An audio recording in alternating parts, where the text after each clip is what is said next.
যুক্তরাষ্ট্রের president Donald Trump ঘোষণা করেছেন, ইসরায়েল ও ইরান পুরোপুরি ও সর্বাত্মক যুদ্ধবিরতিতে সম্মত হয়েছে।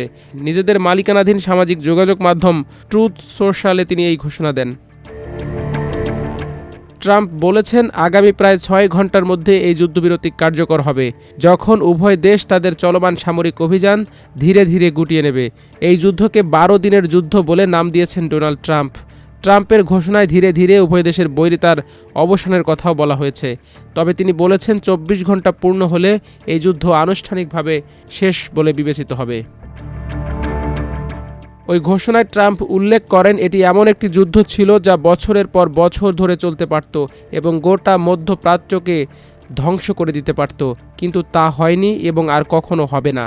তবে এখন পর্যন্ত ইসরায়েল বা ইরানের পক্ষ থেকে আনুষ্ঠানিকভাবে যুদ্ধবিরতির বিষয়টি নিশ্চিত করা হয়নি। যদিও ইরানের পররাষ্ট্রমন্ত্রী আব্বাস আরাকচি জানিয়েছিলেন, এখন পর্যন্ত যুদ্ধবিরতি বা সামরিক অভিযান বন্ধের বিষয়ে কোনো চুক্তি হয়নি। তিনি বলেন, তবে ইসরায়েল যদি তেহরানের স্থানীয় সময় অনুযায়ী ভোর 4টার মধ্যে ইরানি জনগণের বিরুদ্ধে তাদের অবৈধ হামলা বন্ধ করে, তাহলে আমরা আর পাল্টা হামলা চালিয়ে যাওয়ার কোনো ইচ্ছা রাখি না। তিনি আরও জানান, ইসরায়েলের বিরুদ্ধে ইরানের সামরিক অভিযান তেহরান সময় ভোর 4টা পর্যন্ত চলেছে।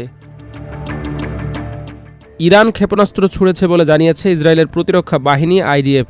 সেখানে সাইরেনের শব্দ শোনা গেছে। আইডিএফ এক বিবৃতিতে বলেছে, কিছুক্ষণ আগে আইডিএফ ইরান থেকে ইসরায়েলের ভূখণ্ডের দিকে নিক্ষেপ করা ক্ষেপণাস্ত্র শনাক্ত করেছে। এ হুমকি প্রতিহত করার জন্য আকাশ প্রতিরক্ষা ব্যবস্থা সক্রিয় রয়েছে। ইরানের ক্ষেপণাস্ত্র আঘাত হানার আশঙ্কায় ইসরায়েলে সতর্কতামূলক সাইরেন বেজে উঠেছে বলে জানিয়েছে দেশটির সামরিক বাহিনী। এর পরিপ্রেক্ষিতে বাসিন্দাদের পরবর্তী নির্দেশ না দেয়া পর্যন্ত আশপাশের সুরক্ষিত এলাকায় আশ্রয় নিতে বলা হয়েছে। হামলার আশঙ্কায় দেশটির উত্তরাঞ্চল ও দক্ষিণাঞ্চলের বিভিন্ন জায়গায় সাইরেন বেজেছে। মাল্টিমিডিয়া ডেস্ক, আমার দেশ।